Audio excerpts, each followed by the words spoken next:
Pocket FM. To unlock all the episodes, click the link in bio. Alex, we need to break up. I can't be with a loser like you. I'm here to withdraw my money. Mr. Ambrose, the balance in that account is $86 million. Everyone, look at this girl. Her name is Debbie Stonehill, and she's the poorest girl in our class. Alex didn't think twice before jumping into the lake and going after Debbie. Alex, what are you doing here? You never wanted to spend money on me. He already has a girlfriend. Now we will invite all the students who have contributed over $100. He's the one who donated $130,000. Alex, you said you're as poor as I am. You lied to me? He knew he needed to find Debbie and apologize to her. Debbie, where is she? She really dropped out. I'm Bruno Franklin. I'm sorry, sir. Don't you recognize me? I'm hopelessly in love with you, Alex. If you don't start showing me some respect, I'll be back in a minute. Alex decided it was time to teach someone a lesson. Mr. Franklin, I'm sorry about the disturbance, the manager said. As a gesture of goodwill, your meal is on the house. He knew Debbie was a nice girl, and he couldn't let Bruno hurt her. Bah! Bruno punched the manager in the nose. Staggering back, the manager clutched at his nose and bent over. Bright red blood oozed out from between his fingers. You don't have a clue, do you? Bruno said arrogantly, towering over him. He stuck his hands in his pockets. Well, what do you have to say now? Mr. Franklin, Debbie's my employee and I'm responsible for her. The manager choked out.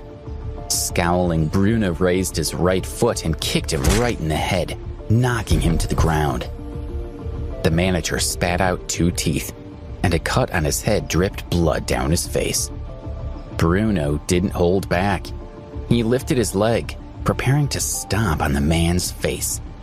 No matter how much damage he did, he knew there would be no consequences. Mr. Franklin, I'll do it, the manager said hurriedly, holding up his hands. He didn't have a choice. He couldn't take any more of this beating, not even to protect Debbie. Bruno smiled as he lowered his foot to the floor. Go and get Debbie, the manager ordered a waiter. Tell her she needs to come and wash Mr. Franklin's clothes. The waiter headed toward the kitchen, but a man stepped in front of him, blocking his way. Alex gently pushed past the waiter. Well, if it isn't the crazy guy, Bruno mocked Alex, while his henchmen also started to laugh. Go on, get out of here. He turned back to the waiter. Why are you still here? Bring me the girl. But Alex still stood in front of the waiter, refusing to move. Do you have a damn death wish? Get lost, Bruno said angrily. Alex smiled and walked toward him. As he passed a table, he picked up a bottle of red wine and a glass. He seems to have found his courage, one of his men snickered. Didn't he just flinch when Bruno yelled a moment ago, and now he actually dares to approach him?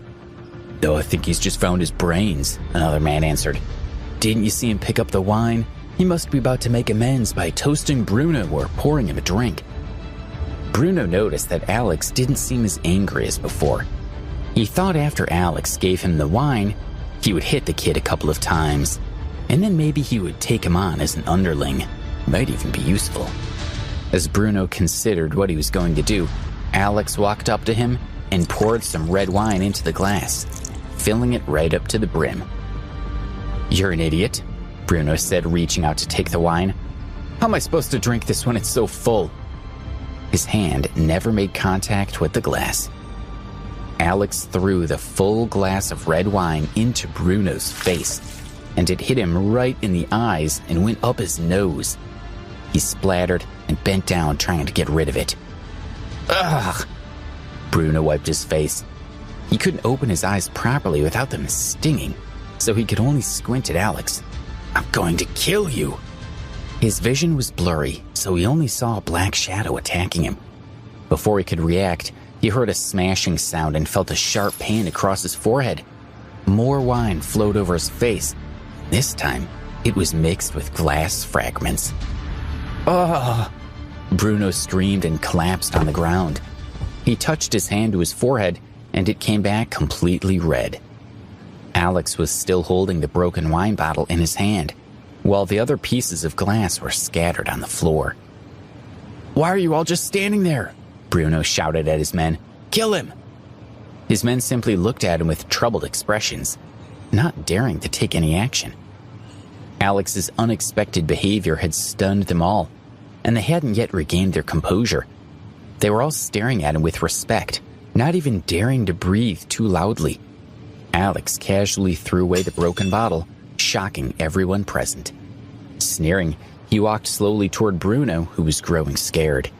No longer caring about keeping up appearances for his men, the gangster used his elbows to edge backwards, trying to keep his distance. "I'm really curious. How did someone like you end up in charge?" Alex placed his foot on Bruno's face. He looked down at him and coldly said, "If I ever see you again, I'll make sure you regret it." He ruthlessly put more of his weight on the man's face to teach him a lesson. Then he reduced the pressure and took 2 steps back. "Wait, I want to stay and finish eating before I go," Bruno said. Alex turned around and saw Bruno looking at him, his expression respectful. Alex laughed. "You expect me to believe you?" He looked around at everyone's faces and guessed Bruno's intention. He was simply going to hang around and wait for another opportunity to attack Alex. Alex sighed, knowing he couldn't walk away.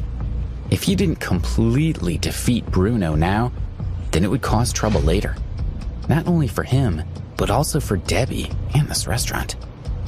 "Fine then," Alex thought. "My name is Alex Ambrose," he said, "and I'm just a student at Preston University." He kept his manner relaxed, but allowed a trace of contempt to remain. "But you still need to show me respect. And here I thought you must be someone important to dare insult me, but you're merely a second-rate student." Bruno hadn't expected Alex to take things so far. If Alex was just a student, then why was he pretending to be someone powerful? "If you don't start showing me some respect, then I won't be able to resist kicking you," Alex said with a faint smile. "Really?" Bruno asked. "However hard you hit me, I'll pay you back with interest, and then you won't be able to walk out of here." His face was covered in blood, and when he smiled, he looked extremely scary. He looked over at his henchman and said, "I'll call Sam Woodsworth right now and ask him to send a few heavy-duty thugs over." Hearing that Bruno knew Sam Woodsworth, the other people in the crowd looked at Alex with a worried expression. "Who? Sam Woodsworth? Who is that?" The name sounded familiar to Alex, but he couldn't quite place it. "Kid, Sam is the boss at the Berkeley Hotel," one of the men said. "He has more power than the police around here." "Maybe you should beg Bruno for mercy," someone suggested. "When Sam's guys arrive, things will get ugly, and there will be no point in calling the police." When he realized who they were talking about, Alex couldn't contain his laughter. "Idiot, aren't you even smart enough to be afraid?" Bruno sneered. "If you dare to come at me, you'll regret it." He pointed to the floor in front of him. "Get down and grovel at my feet. Call me master and beg for my forgiveness 3 times. I've already warned you to be respectful when you speak to me," Alex said as he walked up to him and kicked him in the leg. When Bruno bent over, Alex kicked him in the head. "Ew!" Bruno was dazed, trying to shake off the blow to the head. "That's it. I'm calling Sam. You've done it now." Alex crossed his arms and looked at Bruno as if he were looking forward to watching a good show. When the call connected, Bruno sneered at Alex. "Mr. Woodsworth, I'm Bruno." "No, not him. No, Barry is the car salesman. I'm Bruno, not Barry." "Right.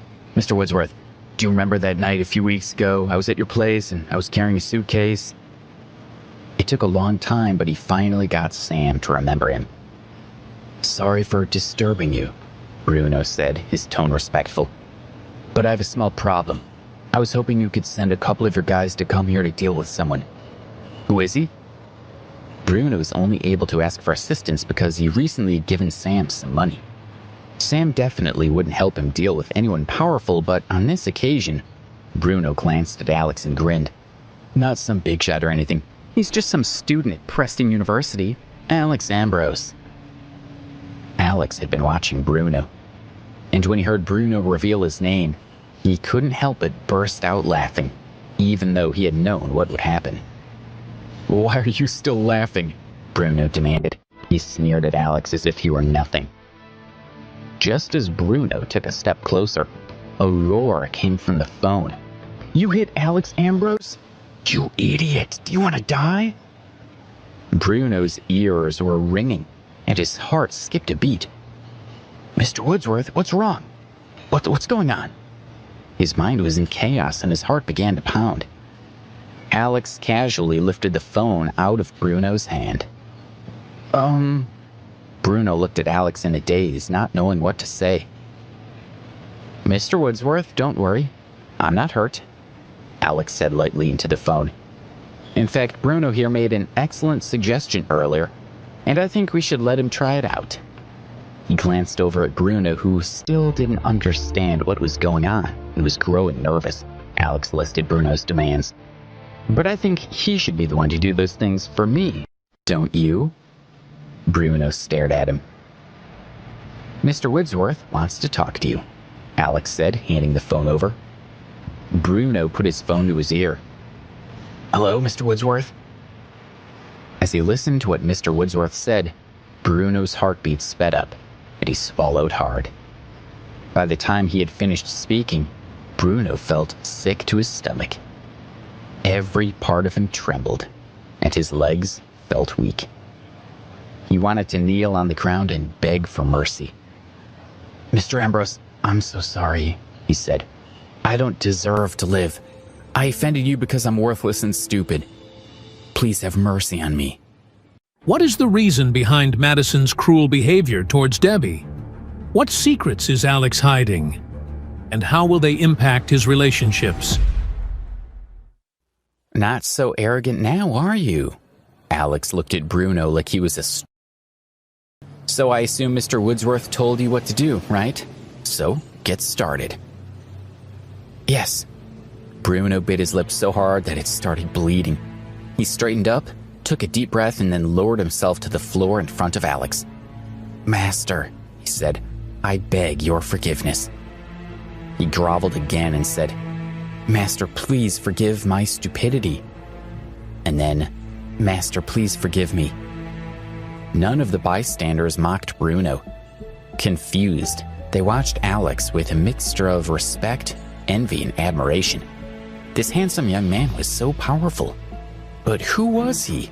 And why was such an important man like Mr. Woodsworth so respectful toward him?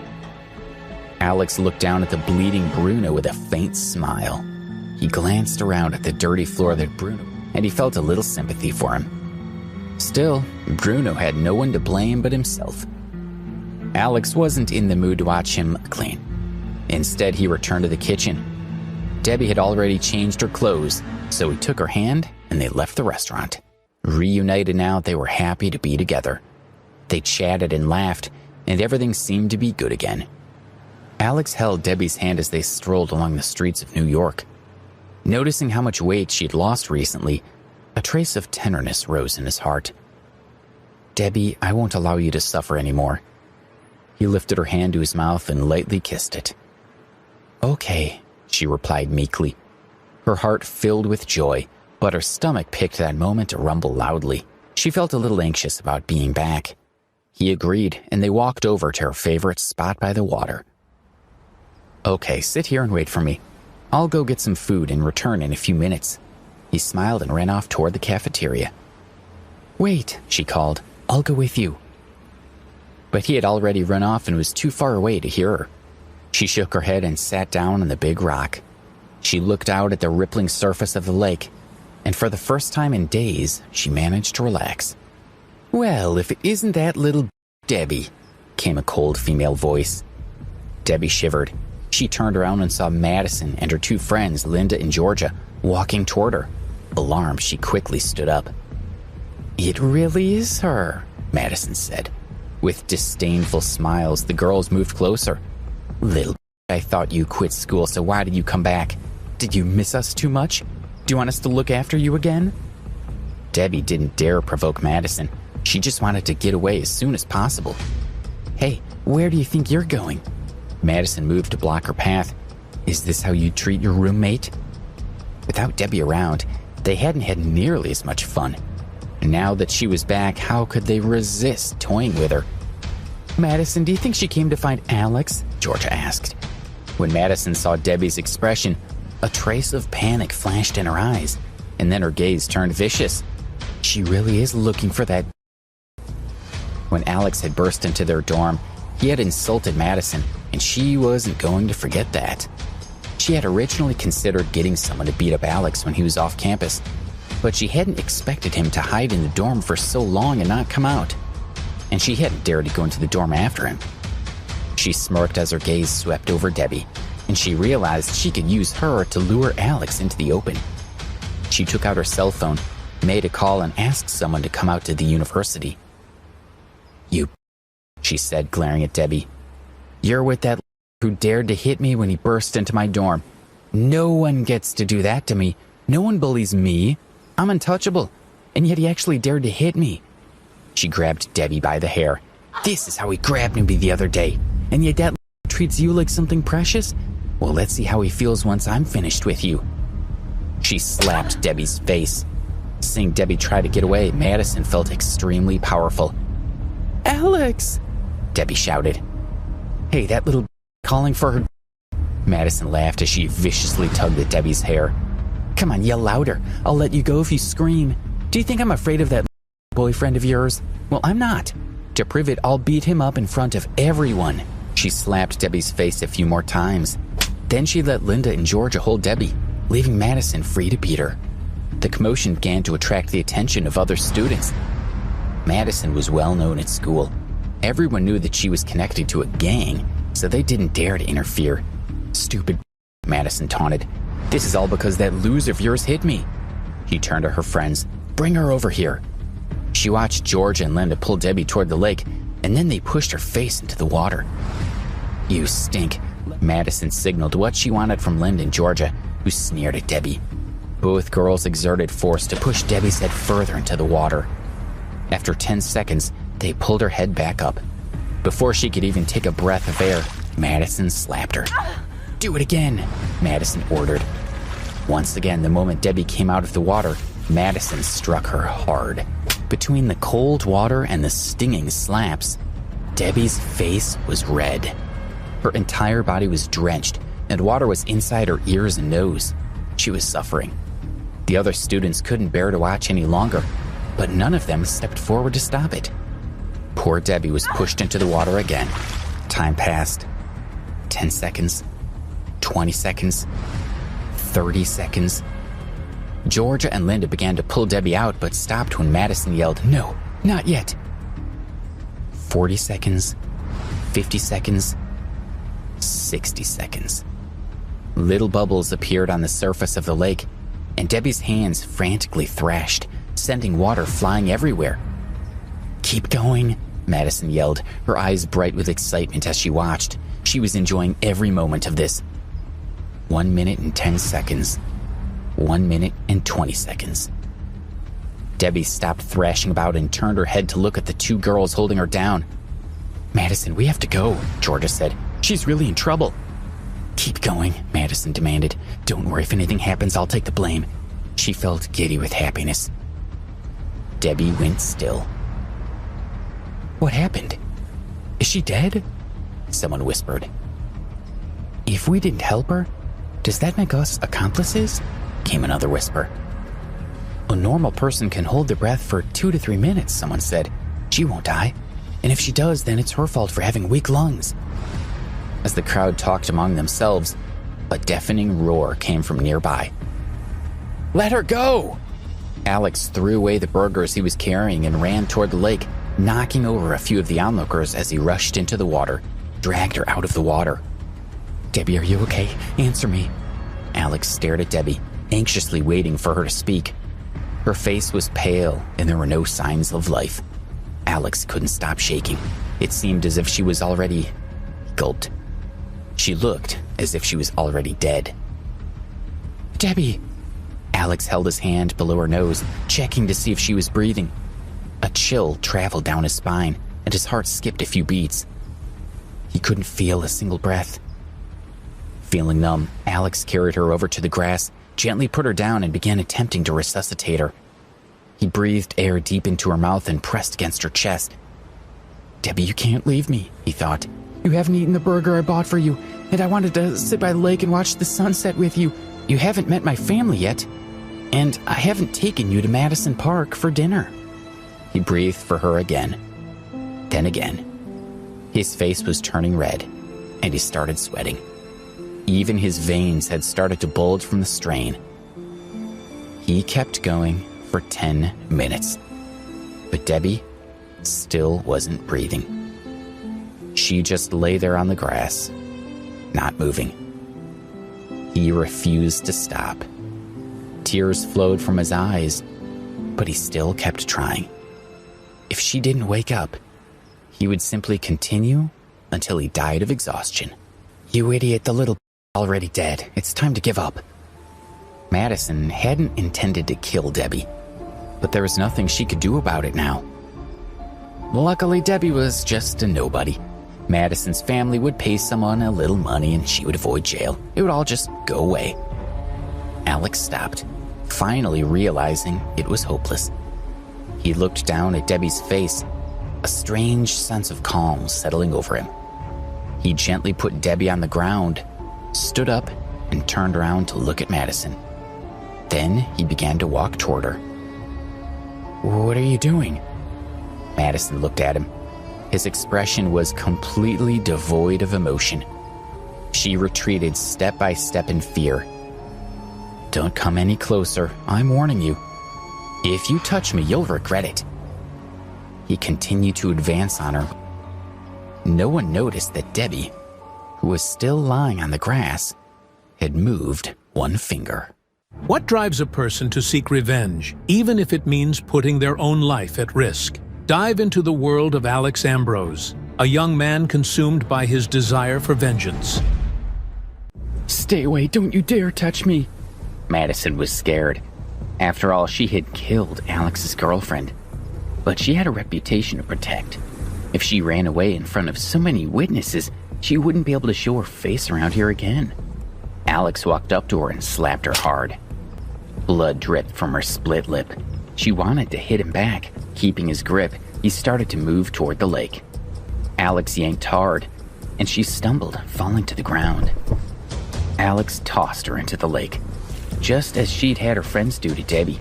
She wanted her to feel what Debbie had felt. "Oh, let go of me!" Madison screamed in panic. "Help! Help me!" She screamed the next time she came up. She choked and coughed up a few mouthfuls of water. Maybe some of the bystanders would save her. But if any of them had that kind of courage, then Debbie wouldn't have died. They were too afraid to get involved, so they just watched quietly from the sidelines. Alex pushed Madison deeper into the water and held her there for longer and longer. Every time she came out of the water, she felt more and more desperate as she tried to drag precious air into her lungs. "Alex, I'm sorry," she sobbed. "I shouldn't have killed Debbie. Please let me go." She couldn't take any more of Alex's punishment. If he kept this up much longer, she might die. "What's the point of apologizing now?" he demanded, his heart heavy with grief. "Will it bring Debbie back? She's the one you should be apologizing to." "I'm sorry, Alex," she begged. "I'll pay you compensation. How much do you want? $500,000? $1 million? Just think about it. If anything happens to me, you'll be in trouble. It'll ruin your life." "Too late," he said. Madison felt a chill running down her spine. He had already made up his mind. With Debbie dead, then his life was no longer worth living. "I didn't take good care of you in this life, but I'll make it up to you in heaven.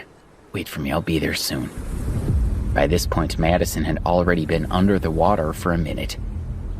Air bubbles appeared on the surface, and her hands struck the water hard as she struggled.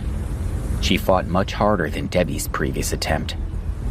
Suddenly, a roar sounded. The iron gates of the school were thrown open, and several cars drove in. They were being driven recklessly, and some of the students had to jump quickly out of the way to avoid being run over. The expensive-looking cars drove straight toward Ramsey Lake, attracting the students' attention. Many of them exclaimed in admiration before taking out their cell phones to take photos. The doors of all the cars opened almost at the same time. Between 3 and 5 people got out of each car. Although they were all individuals who wore different clothes, they had one thing in common. The right hand of each person displayed a dragon tattoo. Some of them rushed at the students and grabbed their phones. A few fierce men muscled their way through the crowd. They said, "We are the Azure Dragon Society. If you don't want any trouble, then keep your mouths shut. If anyone is tired of living, then continue taking photos." The onlookers were terrified. Not wanting to get into trouble, they didn't resist at all. "The Azure Dragon Society?" one of the students whispered. "They own the city, right?" "I heard there was a bloody battle between the gangsters in New York last month," another student answered, "and the Azure Dragon Society won. Now they control the New York underworld." "These people are savage and no one can touch them," someone said. When they began to attack, Alex had to let go of Madison to save himself. Madison's face broke the surface of the water, and she gulped down deep breaths of fresh air. 10 seconds later, she would have met the same fate as Debbie. When she had recovered a little, some of the men from the Azure Dragon Society helped her to the shore. The door of the opened, and a man in his 50s stepped out. His hair was white and long enough to reach the base of his neck. Even though none of the students had ever seen him before, they could tell that he held power within the Azure Dragon Society. He was their leader, Quentin Robbins. "Uncle Quentin!" Madison called, rushing toward him. Everyone was shocked again. No wonder Madison was so out of control. She was the niece of the head of the Azure Dragon Society. No one would dare to come after her.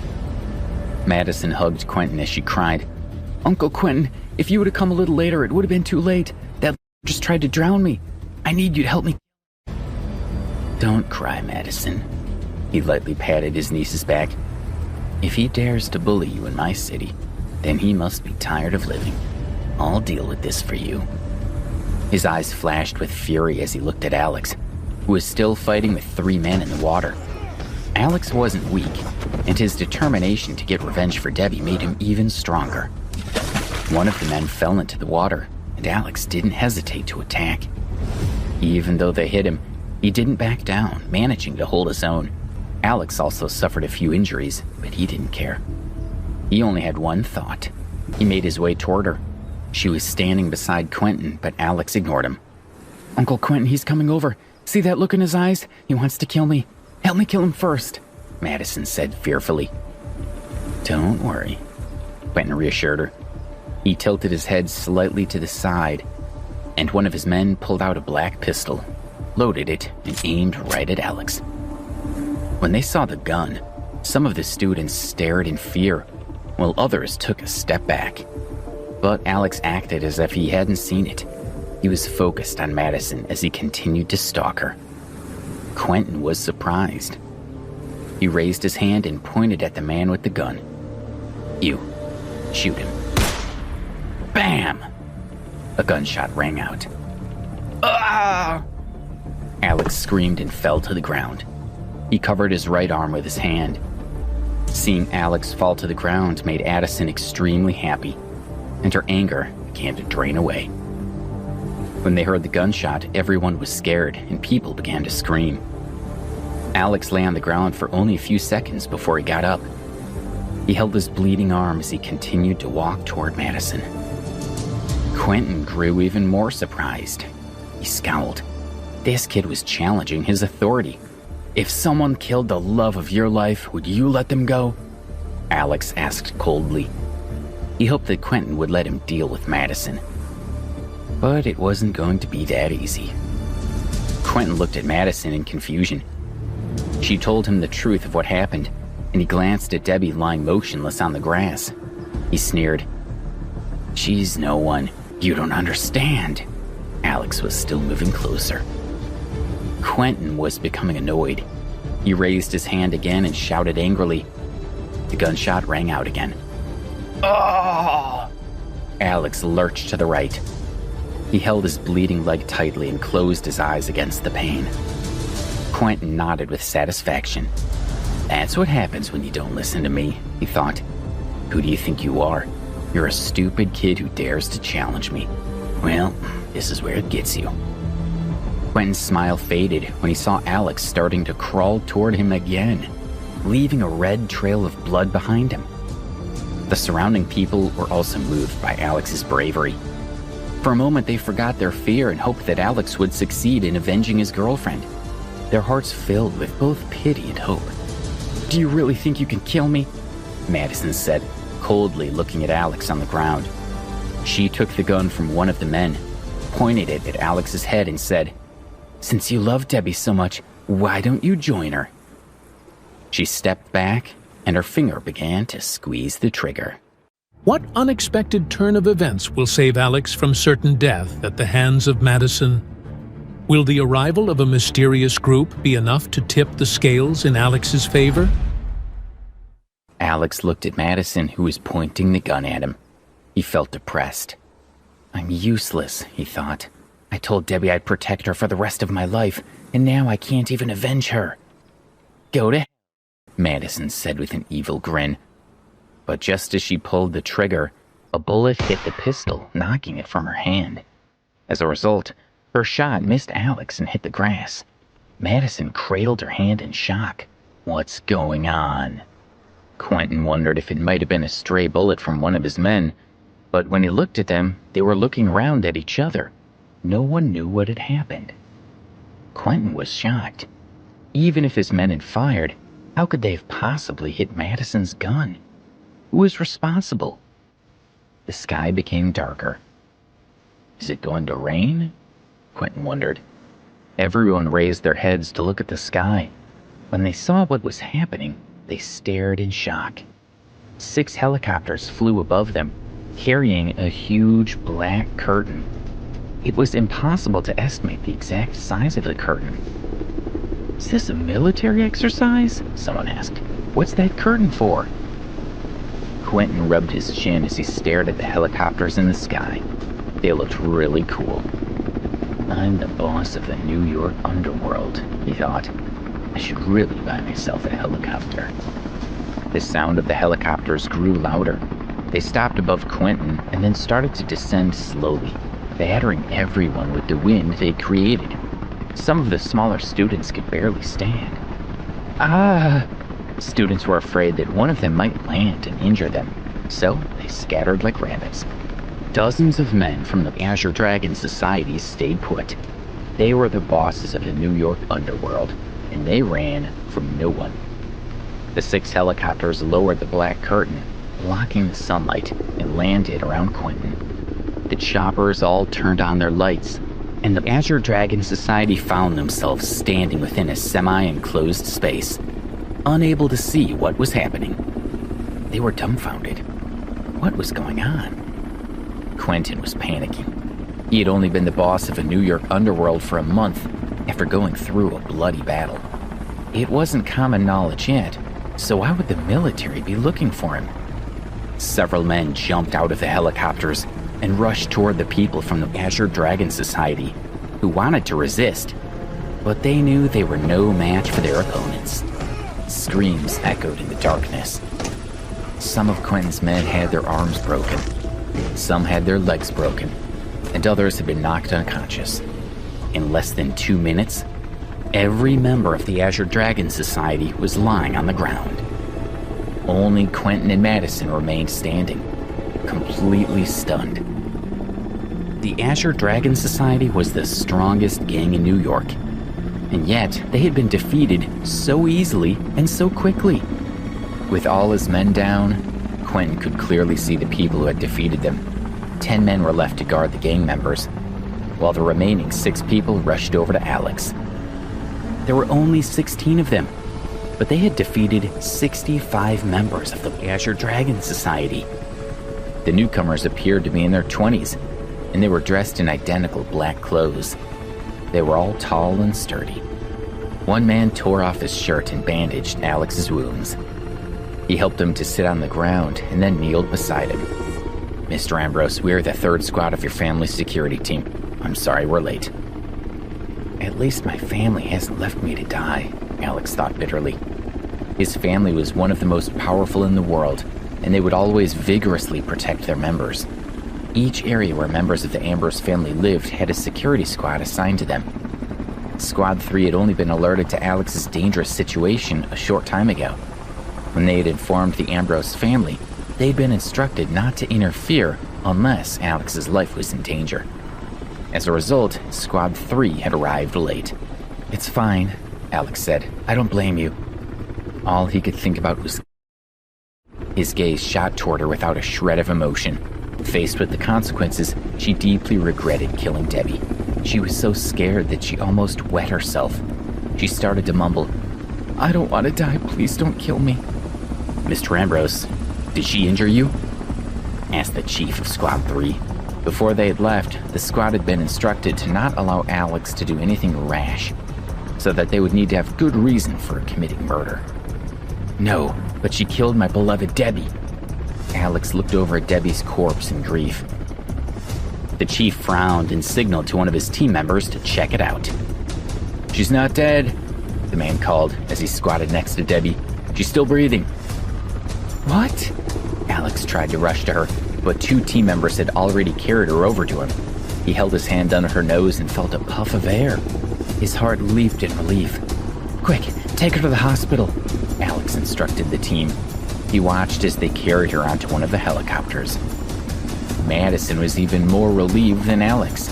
When she heard that Debbie was alive, she was so happy that she started to cry. "What about her?" the squad chief asked, gesturing at Madison. Alex was so happy that he had almost forgotten about her. Madison's heart skipped a beat. Find a way to sever her relationship with her family.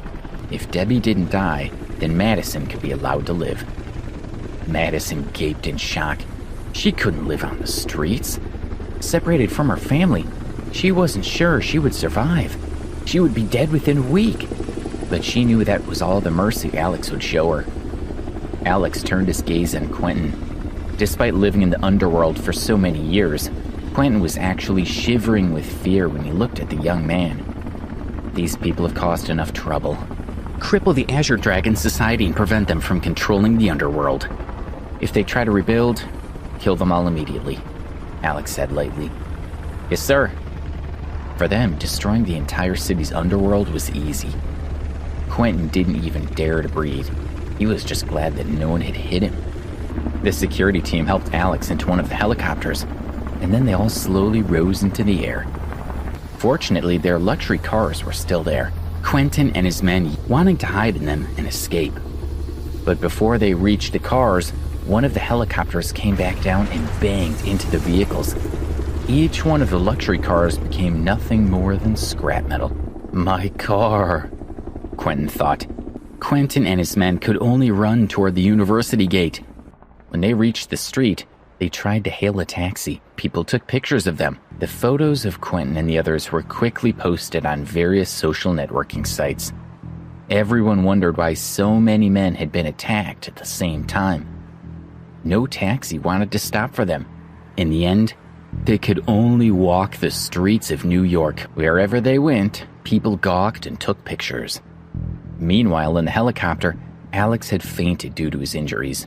Squad 3 reported Alex's status and received an order from his family to take him directly to Harmony Island. As the sun began to set, the 6 helicopters streaked across the sky in formation, heading east at high speed. Who are the women playing volleyball on the beach? And what brings them to Harmony Island? How will Alex interact with them? And will he find himself drawn into their lively and carefree world? Alex's family owned more than 30 islands, and several of them had medical facilities. Squad 3 of the security team took Alex and Debbie to Harmony Island for treatment. They both had quite serious injuries, and Alex had been hit by 2 bullets. Although Debbie had managed to cling to life, she had been under the water for too long, resulting in injury to her brain. She hadn't regained consciousness. As soon as they arrived, the best doctor on the island operated on them. Alex had now been on the island for more than a week. Debbie was still in a coma, while Alex was only now being allowed out of bed. The first thing he did was visit Debbie. Alex was reassured when the doctor informed him that her condition was stable, and she should wake up within the next few days. Looking at Debbie's pale face, Alex smiled faintly. He walked out of the room leaning on a walking stick. After lying in bed for more than a week, he needed to get some air. 2 of the nurses who took care of Debbie watched him leave. "Who was that?" Amy asked. "Oh, Leah, I told you we should take turns sitting with Debbie. If anyone hurts her, I don't want to be held responsible." They rushed into the ward to check on their patient, only calming down when they saw she was safe. "I told you that this island is secure," Leah said. "Besides, this is the girlfriend of Alex Ambrose. Anyone who dares to touch her is courting death." "I saw how scared you were just now." Amy glanced at Leah before shifting her gaze back to Debbie. "Mr. Ambrose's girlfriend is very pretty. I don't know what she's normally like, but she's so quiet now." "It doesn't matter. She's Alex Ambrose's girlfriend. It's not as though she'll have much to do with us," Leah pointed out. "And you've seen the other Ambrose men's girlfriends with their noses in the air," she shuddered. "And what about Justin Ambrose's group of girlfriends? They're all they know how to do is make themselves beautiful, stay in shape, and seduce Justin Ambrose. Just look at them. They don't look like respectable girls at all." Leah's tone was bitter. "That's true," Amy nodded. "But Leah, why do I get the impression you're jealous? Did you want to seduce him yourself?" "Why would I be jealous?" Seeing that Amy was poking fun at her, Leah couldn't help but laugh. "You know I don't want to seduce him, but do you?" The 2 nurses began to tease each other. Debbie's eyelids twitched as she slowly opened her eyes. She looked around at her surroundings. Bright walls, huge windows, a clean table with flowers, and a bowl of fruit. "Where am I?" she wondered. Having been in a coma for more than a week, she had no idea what had happened. Leah and Amy smiled at her, happy to see that she had finally woken up. When Debbie saw the 2 young nurses, she was shocked. This was a hospital, and it looked like a particularly expensive one. Not one she could afford. She wanted to get up and leave as soon as possible. Unfortunately, her body was still extremely weak. She only managed to lift herself a little before she fell back onto the bed. "Ma'am, lie still," Amy said in a worried tone. If they couldn't take care of Debbie properly, the family would fire them. "Please get the paperwork to discharge me," Debbie said, looking at them. "I want to leave the hospital." "You haven't fully recovered from your injuries yet," Leah told her. "You're not well enough to leave the hospital." "Even if I haven't recovered, I still have to leave," Debbie said. "I don't have the money to pay for treatment, and this hospital looks very expensive. I've been here for a few days, so the bill must already be really high. I can't work right now, but I'll pay what I owe as soon as I can." Leah and Amy stared at her, totally dumbfounded. "Ma'am, what are you talking about? You're the girlfriend of Mr. Ambrose, the eldest son, and this is his family's hospital. Why would you have to pay?" Amy asked, frowning in confusion. "Are you trying to give us a tip? We can't take that. If we get caught, we'd lose our jobs," she explained. "Mr. Ambrose," Debbie repeated. "Eldest son, family hospital." This time it was her turn to be confused. She looked at Amy and Leah and carefully asked, "Who is this Mr. Ambrose you're talking about?" "The eldest Ambrose son is Alex. Don't you remember your own boyfriend?" Leah asked. Debbie was stunned. She asked the 2 nurses to sit on the bed while she asked them questions. Only then did she learn that she was on an island owned by Alex's family, and they were genuinely rich.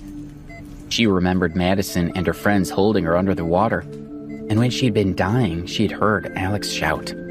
She realized Alex must have saved her, and she felt a burst of warmth in her heart. "Ma'am, may I ask who your family is?" Leah asked while Amy watched with interest. "You can just call me Debbie," she smiled. "I'm not anyone important. I'm just an ordinary girl from nowhere special." Amy and Leah were surprised. Most of the other Ambrose men brought home girlfriends who were famous models. After chatting with Debbie for a while, Leah and Amy realized that she didn't put on any airs at all. She spoke to them like equals, and they liked her. They got Debbie settled and left her to rest. If Alex Ambrose likes a girl like Debbie, then do you think we have a chance? Leah asked, secretly delighted. I think so, Amy answered. One look at Debbie and I know that Alex must be a very easygoing person, and I really want to meet him. But we only know his name and nothing else. We wouldn't know him if we saw him. As they were talking, they passed by Alex, who was wandering around the island with his walking stick. Who says I wouldn't recognize him? He wouldn't be able to hide his status. Leah lowered her voice a little and gestured at Alex. For instance, I know it can't possibly be that cool. You're right, Amy agreed. Then they walked off, full of longing for the eldest Ambrose son. Alex was strolling around the island, leaning on his walking stick. He had been to this island when he was young, and now he was rediscovering the place. Mr. Ambrose! A middle-aged man spotted him and hurried over. When he reached him, he slightly bowed his head and said, I'm glad to see you up and about. I see your injuries are healing, and you look well. Seeing George Ambrose made Alex happy. George was from another, more distant branch of the Ambrose family. Unlike Alex, George was only responsible for some of the less important parts of the family business. The family had existed for hundreds, even thousands of years. There were many branches scattered over different areas. Even among commoners, there were many descendants of the Ambrose family. I'm still recuperating, Alex said, so I'll have to trouble you to take care of me a bit longer. Alex was very grateful to George. During the days he'd been on the island, George had taken really good care of him. Mr. Ambrose, it's no trouble at all, George assured him. The entire island belongs to the family, and I only did my duty. I'm happy to be of assistance. George lowered his head. Alex could only smile sadly. Ever since Alex was young, George had been nothing but polite and formal with him. Mr. Ambrose, your family has sent some news. I'll find you later to bring you up to date. George then revealed the most important piece of news. Grandpa's coming? Alex said excitedly. It had been 7 years since he had seen his beloved grandfather. Memories of him flashed through his mind, and a smile appeared on his face. I'll ask someone to help bathe you before your grandfather gets here, George said respectfully. Alex was still wearing the same clothes he had arrived in. George had already prepared clothes for him, but he hadn't worn them, insisting that his clothes were more comfortable. No need, Alex assured him with a smile. I'm fine like this. My grandfather knows what I'm like, and he won't mind. But, Mr. Ambrose, you're still... George wanted to persuade Alex to change, but it was too late. Alex was already leaving. Don't worry, George, Alex called. I'm just going to walk around some more. Once Grandpa arrives, I'll go and see him. They were both members of the Ambrose family, but Alex lived a carefree life. But in the future, perhaps his descendants would one day become commoners. George clenched his fists in frustration. Alex casually walked along the small path. The surrounding flowers bloomed with a rich purple and red color, and the lush green forest was beautiful. His mood lightened as he walked around, taking deep breaths of fresh air and letting it cleanse him inside. Over here, someone called. Pass it to me, came another voice. The faint sounds of laughing and talking could be heard from nearby. It sounded like people having fun. Alex followed the noise, walked past a few rows of coconut trees, and found himself standing on the beach. He stopped and looked around. There were about 10 gorgeous women volleyball. They were of various races. One woman missed the ball and landed face first on the ground. They pulled back, smiled wryly, and eventually did a high five instead. And Alex's eyes were about to pop out of his head. Slowly, a silly smile appeared on his face. He lowered himself down to the sand and settled in to... What secrets will be uncovered on Harmony Island? What drama will unfold among Justin's 10 girlfriends? And how will Alex fit into the picture? After playing volleyball for a while, the girls decided to take a break. On the beach next to the volleyball court, there were many sunbeds, umbrellas, and beach mats. Some of the girls relaxed on recliners, while others were lying on the mats. They were sipping drinks brought to them by the waiters. "When did he call you?" one of the girls asked her friends as she took a sip of juice. "I got the call last night, and a helicopter brought me here today," her friend replied. Another girl joined in. "I arrived the day before yesterday." "I arrived yesterday," said another. The girls found out that they had all received an invitation from Justin Ambrose in the past 2 days and had been collected by helicopter and brought to that small island. "It seems that we're all his girlfriends. I thought I was the only one," a beautiful young woman said crossly. "How can that be? Think about it. He must only spend a few days a year with you. I know that I only get to see him for 2 days a year." "Only 1 day for me," another girl said despondently. A smug girl said, "I feel better. He spends 2.5 days with me." When everyone in the group had spoken, they had discovered that the most time anyone had spent with Justin was only 3 days a year. In total, he had spent less than 2 months with the girls. They wanted to know where he was the rest of the time. They all felt despondent about the situation. "His family business is huge. Even if there were 1,000 of us, I would still want to be with him," the first girl said. "Right," a few girls agreed. "Me too," another said. Alex nodded in understanding. So, these beautiful girls were brought to the island by his younger brother, Justin. He had not seen his brother in 7 years, but he often thought about him. Alex smiled as he remembered the games they'd played together when they were young. "Didn't Justin say that he would come visit us today? Do you know why he brought us all here?" One of the young ladies looked at the others curiously. Another raised an eyebrow and said to the others, I wonder why he wants so many beautiful young women together with him in such a romantic setting." Meeting the others' shocked looks, she listlessly added, "I was only joking. It seems that Justin's big brother is injured and it's quite serious. Justin wants him to stay on the island for a while and he wants us to come here to stay with him," one of the girls said in a serious voice. When the others heard this, their ears perked up. Justin's big brother? Their hearts fluttered. One said what they were all thinking. So, he's here to see his big brother. I wonder if his brother is as handsome as he is.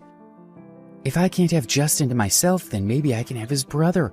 I really want to meet this big brother right now, said another thoughtfully. Another girl agreed. If Justin and his brother both fell for me, I think I'd go crazy with joy. I'd marry them both and spend 2 days with Justin and 2 days with his brother. Ahem. Seeing all these beautiful young ladies, for a moment, Alex forgot to breathe. After a few moments, he recovered a little. His cough attracted the girls' attention. They had been so busy chatting about the 2 young men that they had not noticed him arrive. They all shouted at the same time. "Who are you? Get lost!" one girl screamed. Another shouted, "Look at how he's staring at us." Alex stayed where he was and didn't say anything. He was rendered speechless after being sprayed with insults by these beautiful girls. "You just said how much you wanted to meet me," he thought. Alex decided not to explain anything to these girls. If they found out he was Justin's older brother, he would never get away from them. He shook his head and turned around, preparing to leave. At this moment, another girl walked past him. Her fragrance overwhelmed Alex. It was so beautiful, so aromatic, so pure. All the girls on the beach were gorgeous, but none of them compared to this girl's beauty. Alex's hands trembled and he dropped one of his crutches. The girl noticed Alex staring at her. She said, "You don't know how lucky you are just to be able to look at me." She was so preoccupied with belittling Alex that she didn't notice the crutch on the ground. She tripped over it and quickly fell, shouting, "Ugh!" Alex managed to grab her hand and tried to stop her from falling. However, he had not fully recovered from his injuries and he didn't have enough strength. So they fell together. Before she could recover, Alex landed right on top of her. She cried out, "Ouch!" feeling as if her bones were breaking. She slapped Alex's face and shook him off. She quickly stood up and straightened her hair. "Do you know who I am?" The girl pointed at Alex and screamed, "I'm Justin Ambrose's girlfriend. You're in so much trouble." The other girls hurried over to see if they could help her. Listening to the girl's friends, Alex worked out that her name was Freya Morrison, and she was Justin's favorite girlfriend. The other girls seemed to follow her lead. Freya continued screaming at Alex. Her friends also started screaming at him. "How dare you touch Freya?" one shouted. "All right, I'll call the island security team. I'm shocked at their negligence. We're all Justin Ambrose's girlfriends. They should be protecting us," Freya said forcefully, and the others agreed. Because they were girlfriends of Justin Ambrose, they were convinced that they were better than Alex, particularly as he was dressed like one of the island's workers. Freya thought, "I'm Justin's favorite girlfriend, so I can easily own this island one day. You're just a poor worker. How dare you even look at me?" Alex picked up his crutches and stared at this group of ferocious women. Originally, he had just wanted to leave quietly, and had even felt a little guilty toward Freya, but these girls hadn't even given him a chance to explain himself. They had said such cruel things to him. "They hate me so much," he thought. "Since you want to take me on, let's see what you're made of." Freya took out her phone and called the head of the island security team. She looked at Alex with a sharp smile. But just as she was about to press call, a young man's voice sounded from behind them. "Darlings, now both your men are here." The moment they heard the voice, the angered expressions on the girls' faces quickly turned to surprise. They turned their heads, and when they saw who had arrived, they exploded with joy. "Justin!" The girls screamed out in surprise, as if they had won the jackpot.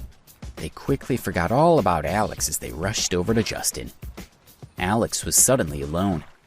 He watched Justin, who was wearing shorts, a flowery shirt, and a huge pair of sunglasses, open his arms to welcome his 10 girlfriends. Slow down," Justin said as he was mobbed by the girls. Freya coughed a few times. When the other girls heard her, they all made way for her.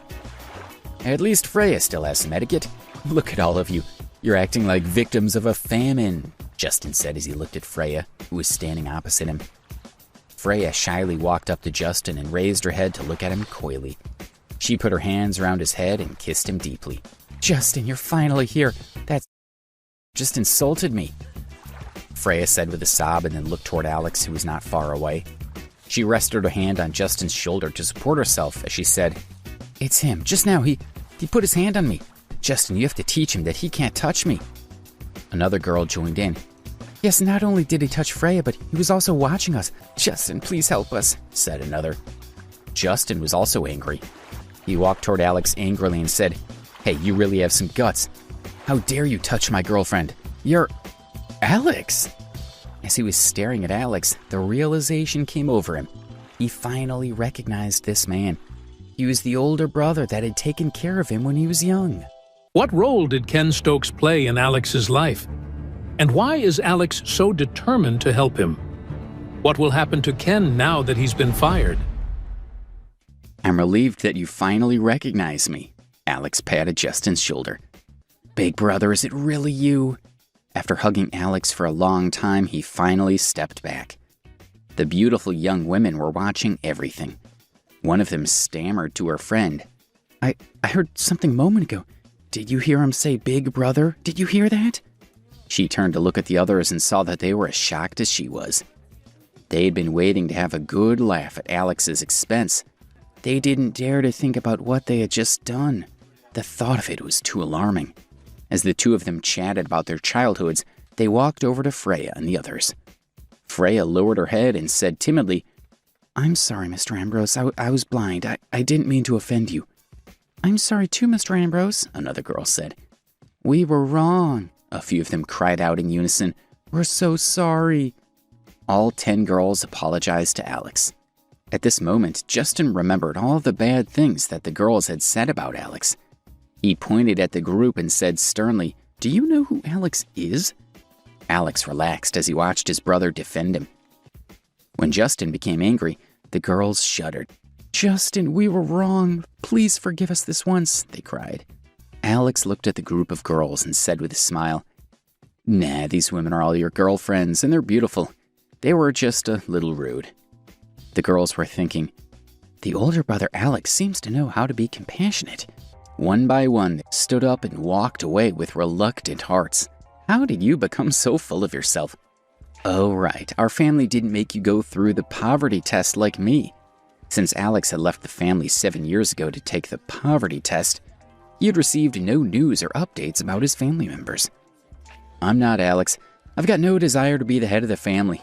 In fact, when you become the boss in the future, you'll have to take care of me," Justin said to Alex with a cheeky smile. Alex sighed. His little brother hadn't changed at all. He only ever thought about himself.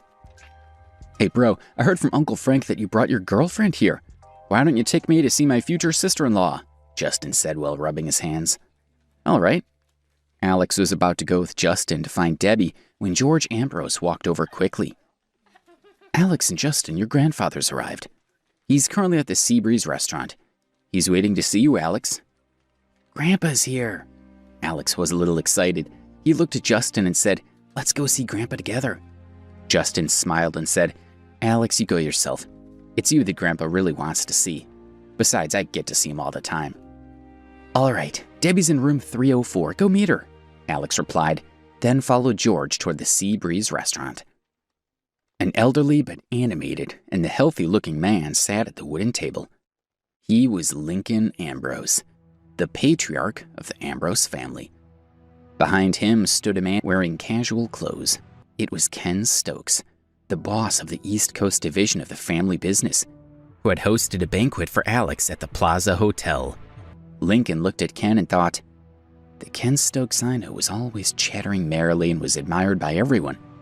However, this Ken Stokes is trembling with fear, with beads of sweat running down his forehead. What on earth is wrong with him? Alex was injured in the East Coast area. He was almost killed and I couldn't protect him. I'm ready to accept my punishment. The security department of the Ambrose family was managed independently from the rest of the business. Therefore, even though Ken was the manager of the East Coast division, he had no control over the security team. Ken had only heard about Alex's injuries when Alex was sent to recover on Harmony Island. Many people in the family didn't understand this and held Ken responsible for Alex's injuries. When he had planned this visit to the island, Lincoln had decided to take the opportunity to see Alex and resolve the issues with Ken. Lincoln reassured Ken, "Well, it doesn't have much to do with you. After all, it's impossible for you to keep an eye on Alex all the time. However, I can see why the family's upset. The other members of the family might not understand it. Even if they do." Lincoln stopped talking abruptly, suddenly feeling that he had already said too much. As the head of the Ambrose family, only Lincoln could understand how difficult it was to be in charge of such a large clan. But when they thought someone had messed up, everything could quickly fall apart. Even though he knew that the incident wasn't Ken's fault, he also knew that he would have to act in order to maintain order within the family. "I agree that someone must take responsibility for this incident. I'm sorry, Ken, but I have to remove you from your position as the head of the East Coast Division. You no longer work for the Ambrose family." Lincoln was very disappointed. He liked and respected Ken, but he felt he had no choice. "What?" cried out Ken. When Lincoln announced the punishment, he was dumbfounded. He had never expected the punishment to be this severe. He had worked for the Ambrose family for 30 years. The family and his work were his whole life. "Sir, please reconsider. Firing me is worse than killing me." "I'm sorry. It is done," Lincoln said in disappointment. He knew that there was nothing he could do. He got up with difficulty and nodded to Lincoln, then turned around and prepared to leave. Around this time, Alex, using his crutches, slowly walked up to the Seabreeze restaurant. He was surprised to see Ken walking out, looking inconsolable. When he entered the restaurant, Alex saw that his grandfather's dour expression and guessed that Ken had been punished because of what had happened to him. Alex walked over to Lincoln and stood in front of him, leaning on his crutches. "Alex!" exclaimed Lincoln when he saw him. He had not seen him for 7 years and became emotional. He stood up and wanted to take a good look at his grandson. "Grandpa, please take back Mr. Stokes' punishment." "Oh." Lincoln was impressed with Alex. After not seeing him for 7 years, the first thing he did was to plead for one of his subordinates. "Aren't you going to ask what punishment I gave him?" he asked his grandson. "No matter what the penalty is, even if it's only $10, please take it back. It's not Mr. Stokes' fault. Alex was determined to defend Ken Stokes. Why did Alex decide to keep his identity hidden from the guests at the banquet? What is the relationship between Graham and Alex? Are you sure? You almost died. Don't you hold Ken responsible at all? Lincoln asked Alex. Alex looked at his grandfather seriously in the eye and said, "Not at all." He shook his head and continued, "Even if I died, it wouldn't have been Mr. Stokes' fault. His responsibility is to help the Ambrose family manage the business and take care of the East Coast direct affairs, not my safety. Punishing Mr. Stokes isn't only unfair, it'll also unsettle and demotivate everyone who works for us." This surprised Lincoln, and he started to wonder if he was getting too old to run his family business empire. His brain worked more slowly now, and he hadn't thought everything through clearly. He feared that he no longer had the vigor that had defined his youth. Lincoln laughed and replied, "Good for you. I agree with you, and I'll do as you say. I won't punish Ken Stokes." "Thank you, Grandpa." Ken had been fetched back to the room. It took him a few seconds for him to digest the news and react. He kept bowing to Lincoln and thanking him. Then he turned to Alex and said, "Thank you, Alex. Thank you so much for your compassion." After resolving the issue with Ken, Lincoln let him leave. Then he turned to Alex and said, "You're a good boy, and you've grown so tall already. You only came up to my chest when you left home." Lincoln helped Alex up with a gratified expression. Alex's feelings were mixed. He started to speak.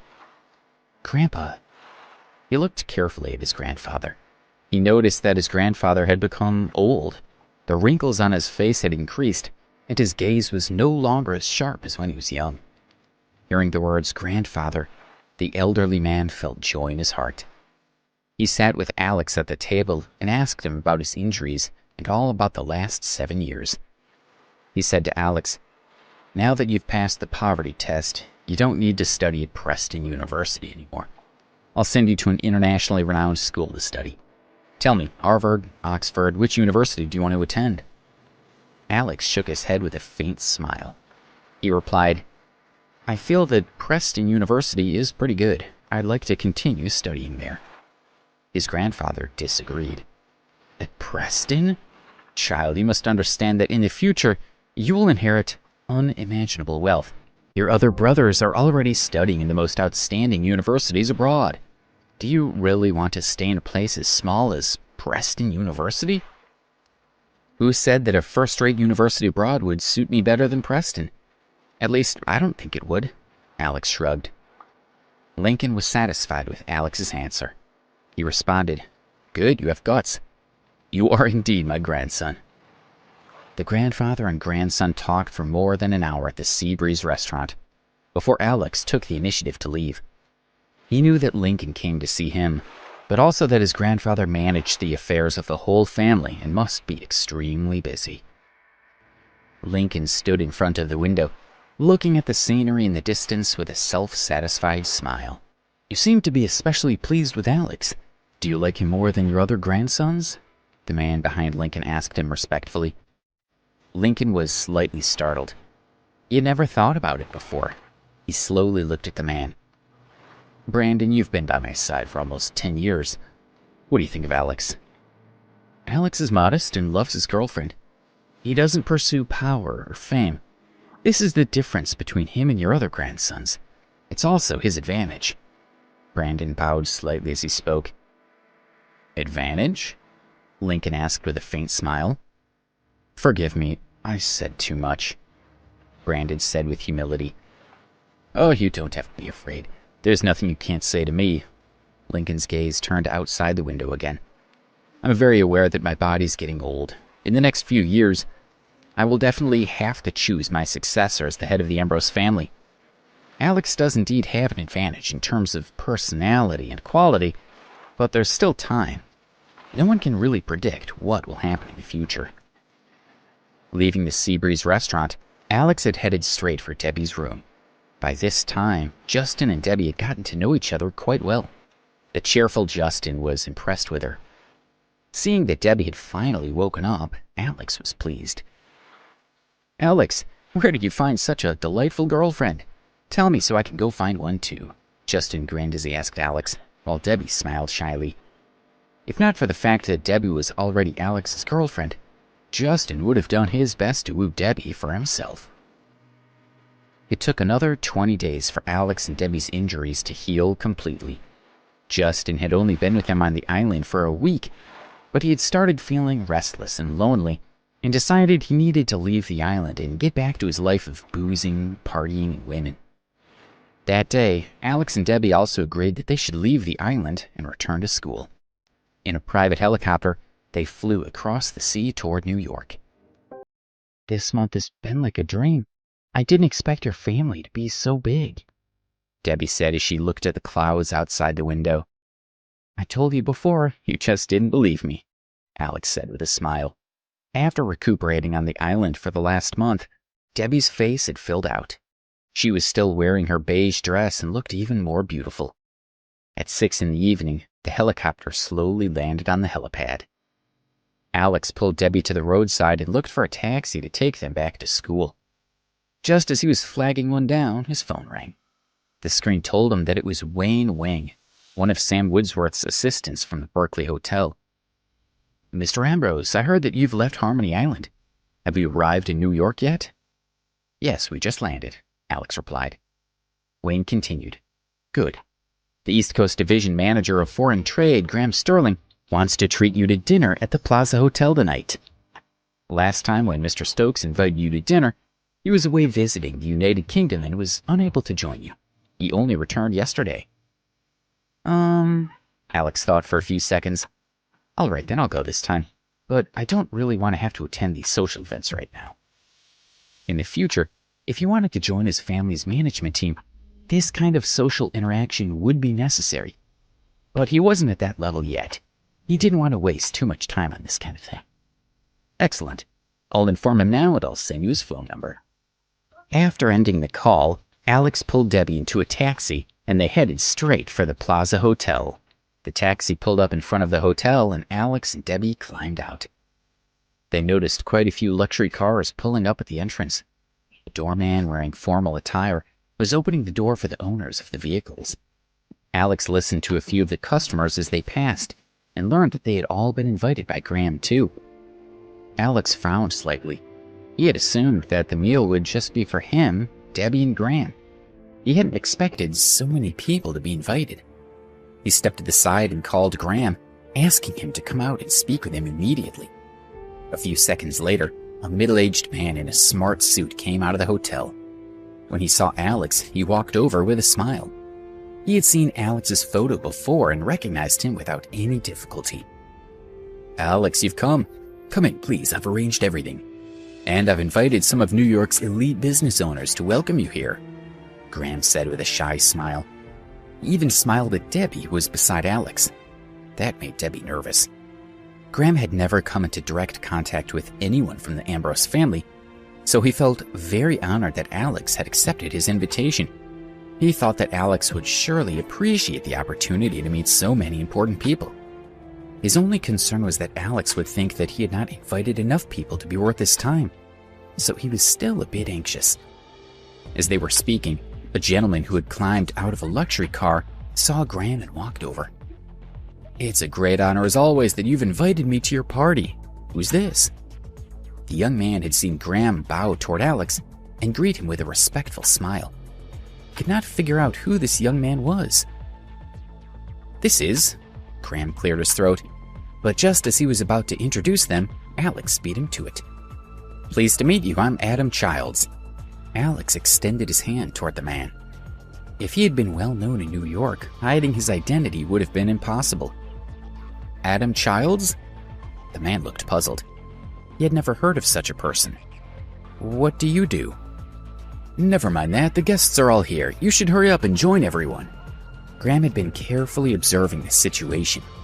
When it was clear that Alex didn't want to reveal his real name, he had immediately stepped in to help him. The man left with an apologetic smile. Alex, did I invite too many people this time? Graham asked. What do you think? Alex asked with a smile. I'm sorry, I didn't realize that you wanted to keep a low profile. I'll get rid of them all at once." As he spoke, Graham started to head back into the restaurant to ask all the guests to leave. "Come back," Alex called for Graham to stop. He said kindly, "Since everyone's already arrived, let them stay. Just please don't invite everyone next time." "Yes, of course. Thank you, Alex," Graham said as he led Alex and Debbie into the hotel. Graham had booked a 3,000 square foot banquet hall, and it was full of guests. Alex let Graham entertain the others as he and Debbie walked to the bar. Alex and Debbie were casually eating at the bar when they overheard one of the guests saying, "I heard that Mr. Sterling called so many of us here as a welcome feast for an important young gentleman.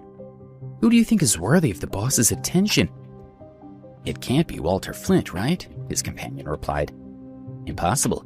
The news said that Flint is currently on holiday in Hawaii," the first man answered.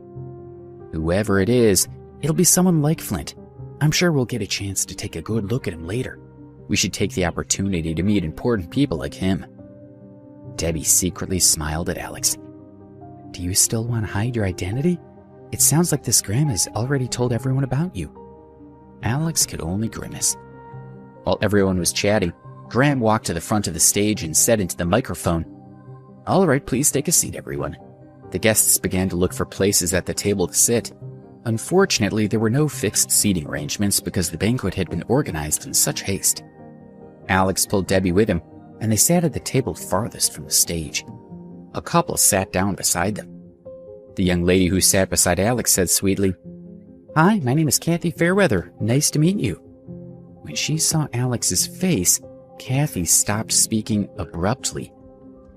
"It's you. And that peasant is with you."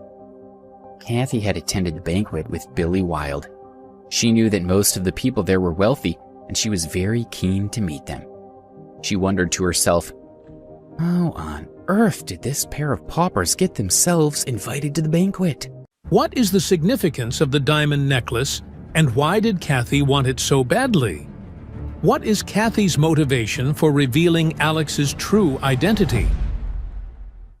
When he saw Kathy, Alex was speechless. Why did he bump into her everywhere he went? He and Debbie tried to change seats, but they found that all the other seats were already occupied. They had no choice but to sit with Kathy. Debbie gently grabbed Alex's arm. She was still a little afraid of Kathy, so Alex comforted her in a soft voice. Seeing the two of them being so intimate, Kathy felt even more annoyed. In the back of her mind, she thought that even though she dumped Alex, he would still put her first. He shouldn't be all over this other woman in front of her. "How did you two get in? This isn't the sort of place that would let you in," Kathy asked aggressively. "You think you can steal Mr. Morgan's money and then get yourself invited to a banquet? You think it's that easy?" Billy asked sarcastically. "I think you're planning something else. Alex, what rich guy are you targeting now?" Alex tried to ignore these two bullies. He didn't even look at them and only whispered to Debbie. But Kathy continued. "Oh, these losers snuck in. I'm going to tell everyone. I'll tell the host about it right now and have them kicked out." She was about to stand up, but Billy stopped her. They had only managed to get invited because of Kathy's connections, so he didn't want attention drawn to him. When the others at the table heard Kathy shouting at Alex and Debbie, they asked her why she hated them so much. She replied, "You're too funny. Why shouldn't I bear a grudge with someone like him? Don't we deserve to get our own back on him?" Kathy proudly explained to the others. "I just can't bear to see them acting like nothing's happened. Together they stole $350,000 from our school's intern fund. You must agree that these two people are complete..." When the others heard what she said, they started pointing fingers at Alex and Debbie. "Kathy, you've got to watch your tongue and stop spreading these lies about us." Alex had had enough.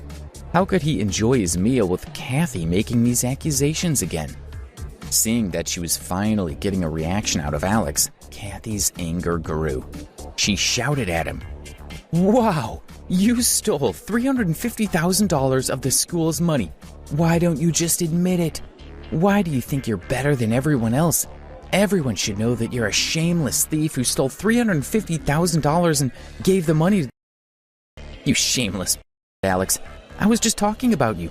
What's wrong with you? You want to hit me now, don't you? If you're not too scared, why don't you just do it? Kathy arrogantly turned her face to Alex. She had guessed that he wouldn't want to hit her in front of everyone. You. Alex wanted to slap her face, but Debbie stopped him. Forget it. Just ignore her. Alex nodded and suppressed his anger. You can't even stand up to a girl. What a coward, Kathy said, sneering at Alex. If I was you, I'd be trying to think of a way to pay back that money. You two are such losers.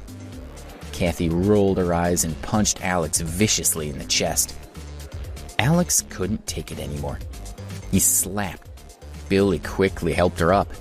Debbie held Alex's arms to prevent him from doing anything else to her. Kathy started shouting that she was ready to fight with Alex when Graham's voice came across the sound system. I'd like to thank all of you for coming. I've asked you all here at such short notice to let you know. When Kathy heard Graham's words, she stopped shouting and calmed down. It would be disrespectful to Graham if she continued making trouble while he was speaking. Graham continued to speak and everyone listened politely. They understood Graham's position in the East Coast Division and felt honored to be invited. However, when one of the managers realized that Graham was at the end of his speech and hadn't mentioned the young heir, he asked him, "Isn't this a special banquet for a young heir of the Ambrose family? I think we're all very keen to meet that important young man." How could they not want to meet that noble young gentleman that Graham valued so much? Other guests agreed. That's right. Yes, do introduce young Mr. Ambrose, another called out. We all want to meet the young man. Graham, who was on the stage, looked at Alex. His gaze was warm and encouraging. Alex just gave him a meaningful glance. Graham announced, I understand that everyone wants to meet Mr. Ambrose, and I will pass that message to him. Unfortunately, the young man is busy right now.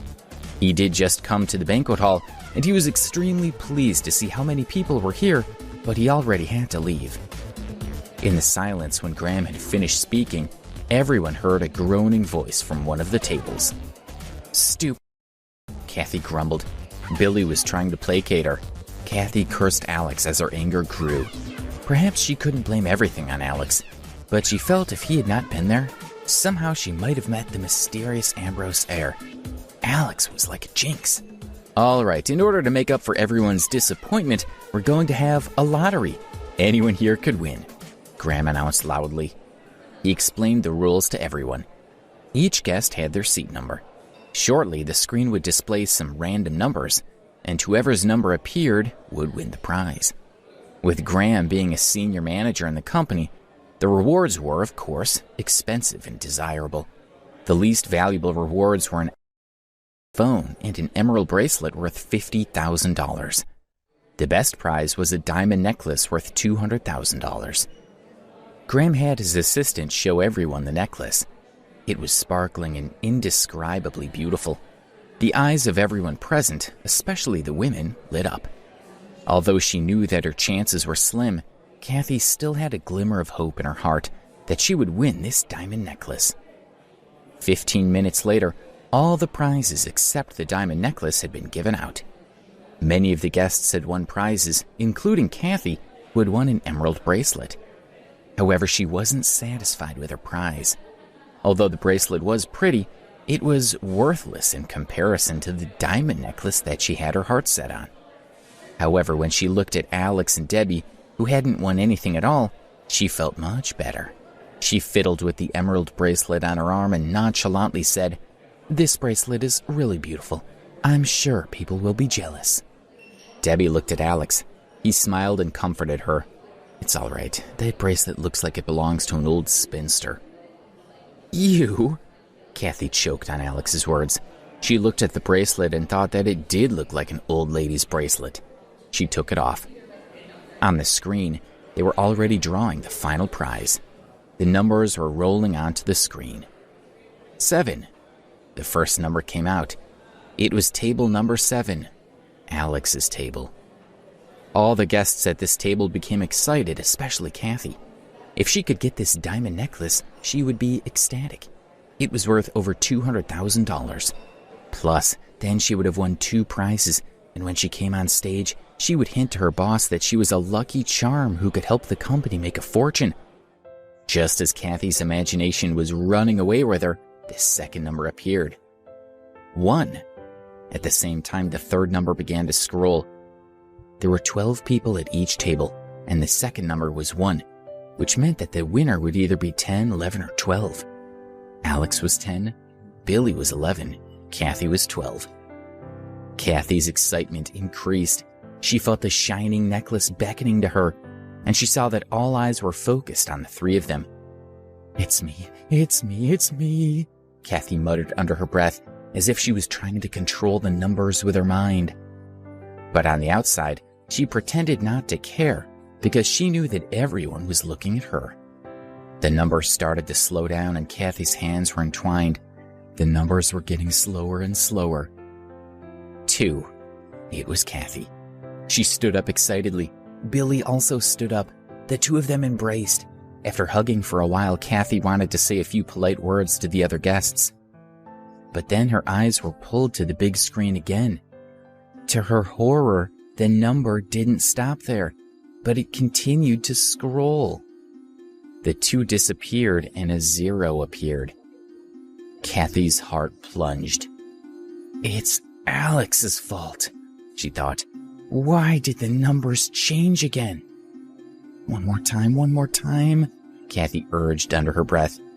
If the number jumped to 1, Billy would win the prize. "He'll give the diamond necklace to me," Kathy thought joyfully. However, the numbers on the screen did not scroll. It clearly showed 710, which was Alex's seat number. Kathy's heart turned to stone. Alex had won the prize. She looked at Alex slowly with a gaze full of hatred. She wanted to kill him. Billy pulled Kathy to her seat. He felt ashamed of her behavior. Of course, Alex was now the center of attention. Graham smiled happily and said to Alex, "This young man has all the luck. Please come on stage to receive your prize now." The others looked at Alex with envy. Alex guessed that Graham was probably responsible, but he could only smile. Since he had already won the prize, so be it. He had not given Debbie anything really impressive yet, and this diamond necklace was stunning. "Come on, let's go over." Alex held Debbie's hand, and they walked toward the stage. Kathy's eyes were filled with a cold gleam. She should be the one walking toward the stage. She was sure that the two of them had somehow changed the numbers and stolen their diamond necklace. "Nice to meet you, young man. Congratulations." Graham shook Alex's hand and smiled. Alex also noticed a hint of flattery in his eyes. Graham prepared to give Alex the diamond necklace. "Mr. Sterling, you haven't introduced this handsome guy to us yet," a confident woman said from her seat in a loud voice. The other guests also started to call out to him. Said Graham, knowing that Alex wanted to keep a low profile. He glanced at Alex, who was looking at him calmly, waiting to see what he would do. Graham had an idea and announced to the guests, "This is Adam Childs. Adam is young and has certainly had good luck today." Luckily, Graham remembered the name that Alex had used when he had arrived. When he saw Alex relax, he felt relieved. Graham was about to give Alex the diamond necklace. "Adam Childs? You liar!" Kathy shouted as she stood up and looked at him with a cold glare. "Don't believe him. He's not Adam Childs. His name is Alex, and he's a stinking loser from Preston University. And he's the thief who stole $350,000 from the school." How will Kathy react when she finds out that Billy is the suspected thief? What will happen to Kathy and Billy now that they have been arrested? When Kathy heard Graham address Alex as Adam Childs, she snickered to herself.